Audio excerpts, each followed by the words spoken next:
Hi guys, Sci-Fi Recapped here. Before we start, warning. Spoilers ahead.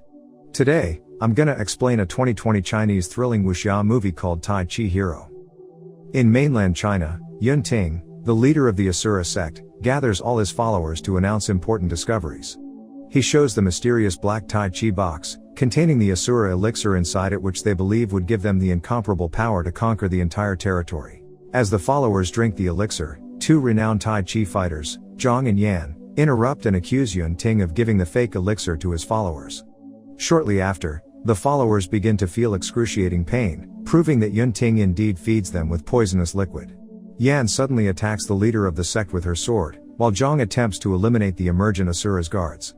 After that, he helps Yan fight Yun Ting with bare hands and eventually manages to defeat him with the Tai Chi power. The pair successfully retrieve the black box and Zhang tells Yan to bring it to her master, as it'll cause a huge war if it falls into wrong hands. Turns out that the battle is not finished. The poison master named Wan rings his bell, which turns the dying followers into zombies. He tries to fight them, but eventually gets infected by the poison and has to be rescued by Master Chu. Meanwhile in Fuxi village, Yan runs in a hurry to report to the Fire Dragon Master about the Asura sect incident. She then hands over the Tai Chi box to him, who seems frightened because he realizes that the box is fake and immediately suggests all the villagers leave the village. The Fire Dragon Master explains that Yun Ting purposely lets her leave so that she could lead them into the Fuxi village, where the real Tai Chi box is being kept. As predicted, a group of Asura fighters, led by Yun Ting, arrive at the village to seize the real box. They negotiate, but the master refuses to give the box, so Wen rings his bell again and the big fight between Asura sect and Fuxi villagers is inevitable.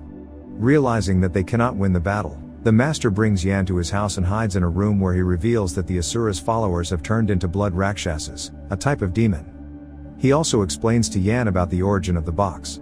Once upon a time, three masters fought together to exterminate blood rakshasas, and the sacred scripture was divided into two, one containing beast technique and the latter half containing Immortal Sutra, which is kept until today in the Tai Chi box.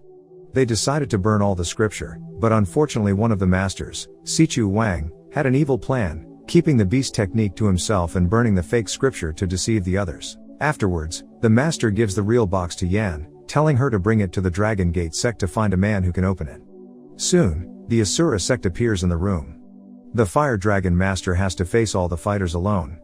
He manages to give a tough battle, but eventually Bao, the leader of Heavenly State, who is also the descendant of Sichu Wang, shows up and kills the master with his signature sword move. Master Chu, the leader of Dragon Gate sect, tries to remove the poison from Zhang's body with his power, but he is unable to cure him as it's an unusual poison. Qing is worried about his husband's condition, but Chu cannot do much about it. Not long after, Yan arrives and tells the master in tears that Fuxi village has been destroyed. Master Chu explains that the Immortal Sutra inside the box can't fall to the Asura sect. Because the box is indestructible, they must find a spell to open the box.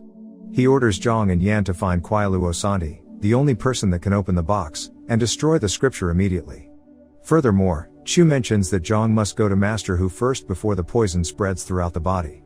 Meanwhile, it seems like someone is eavesdropping on them from outside. A few moments later, the village is ambushed by Asura's sect fighters who ruthlessly slaughter innocent villagers. Inside the house, Zhang, Yan, and Qing are forced to flee while Master Chu will buy time by challenging Yun Ting in a duel. The sword fight ensues, with Master Chu manages to dodge several slashes from Yun Ting, even sometimes he manages to land some good strikes towards the Asura's leader. Unfortunately, Yun Ting plays dirty, using this opportunity to stab the master to death. On the other hand, the trio is being chased by the guard until they are cornered. Another battle ensues. Zhang is still able to perform a decent Tai Chi skill, despite his condition getting worse. In the middle of the fight, Qing is attacked by a guard and ends up falling off the cliff. Shortly after, Yun Ting joins the fight and eliminates Yan with his sword. Left with no option as his partner is also killed, Zhang becomes hopeless, so he decides to jump with the black box. That night, Zhang is found by a young monk named Jia. He finds out that Zhang's still alive and decides to bring the body with him. At the same time, Dong Jun discovers a lady's body on the lake. Meanwhile, Bao's health is deteriorating. Because he already has the beast technique scripture in his possession, he must find the Tai Chi box as soon as possible before it's too late. The following day, Zhang, who is in a very weak condition, regains his consciousness and asks the monk about the Butterfly Valley. On their way, they come across a very skilled swordswoman called Long. They are amazed by how she defeats all the Asura's fighters effortlessly. Back to the samurai, it turns out the lady he rescued is Ching. However, she seems to have lost her memory. Zhang and the others eventually arrive at the Butterfly Valley where Long admits that her father was killed by the Poison Master and she's now seeking revenge. Asura's fighters suddenly appear, attacking the trio. Long and Zhang fight them, while the monk is just watching from behind a rock like a cheerleader. He then eventually gets hit by a fighter's body, causing him to fall into a well. Zhang and Long decide to follow him. They end up stranded inside an underground room. Soon, Master Hu appears and immediately sniffs Zhang's body, claiming that he's familiar with the poison's smell. After a long conversation, the old man is willing to cure Zhang, but on one condition, that is he must kill the Poison Master. Zhang agrees to the term, so Master Hu immediately performs a healing technique towards his body. After that, the poison is fully eradicated and now Zhang has to fulfill his promise. They then continue their journey to find Qilu Osanti. However, Zhang believes that his wife is still alive, thus they decide to stop in a town for a moment. On the other hand, Ching is getting closer to Dongjun. The samurai reveals that he travels across nations in search of the best martial arts fighter, and then intends to battle them. He mentions Zhang, who is considered one of the best fighters in China, but Ching seems clueless about the name. Back to the trio, the monk accidentally finds a warrant from Heavenly State which offers a huge bounty for Zhang's head. After that, Zhang is confronted by the royal troops.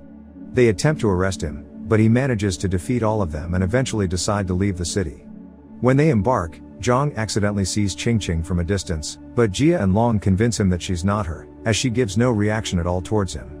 In the forest, Zhang asks the monk whether he knows about a man named Qilu Osanti. He admits that Qilu Osanti is actually his master, which makes Zhang very relieved. Shortly after, Dongjun appears, challenging Zhang in a duel to prove who's the best in martial arts. He rejects the challenge, but the samurai keeps insisting to fight the man. Zhang promises to fight him after he finishes with his stuff. He asks Dongjun about the girl beside him, but the samurai tells him that her name is Sakura, not Ching. When Dongjun returns to his house, he finds a letter, revealing that Ching has been kidnapped and he must tell Zhang to bring Tai Chi's box to Heavenly State, or they will hurt her. Dongjun immediately runs back to the trio, handing Zhang the letter while telling them that he found Ching, who lost her memory, from the river and now her life is at risk. The next day, the monk leads them to Qilu Osanti. Upon arriving, they explain everything to the master.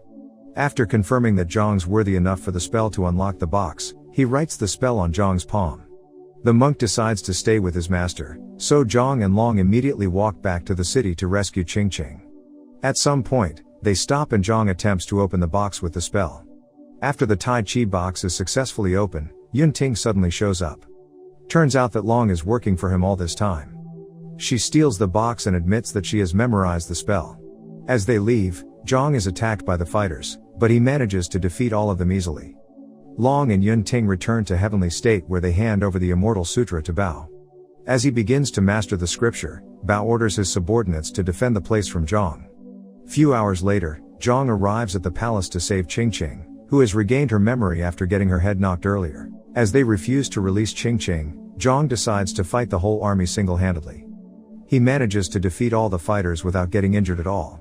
The Poison Master then begins to ring his bells again, summoning the blood Rakshasas to kill Zhang. Despite the zombies being more violent and fast, it's not a big deal for Zhang. Lastly, Long and Yunting intervene in the fight as they're the remaining fighters. Even though it's a 2 versus 1 battle, Zhang is still very strong for them and he manages to defeat them with his signature Tai Chi move. At the same time, Dongjun also shows up to rescue Ching. The Poison Master attempts to blow poisonous powder on him, but he blocks them, causing the powder to backfire on him. Unfortunately, Ching does not recognize him anymore, so he leaves in sadness. After a while, Bao, who has mastered Beast Technique and Immortal Sutra, finally comes out to test his ability. Zhang initially has a hard time fighting him, but later Dongjun returns to assist him. The battle continues where Zhang and the samurai take turns to attack Bao. However, they can't do much as the foe is significantly stronger compared to them. Zhang suddenly remembers the advice given from Master Qilu Osanti, then he performs a yin-yang technique to attack the leader of Heavenly State, which effectively injures him. He eventually dies after realizing that he's not immortal yet.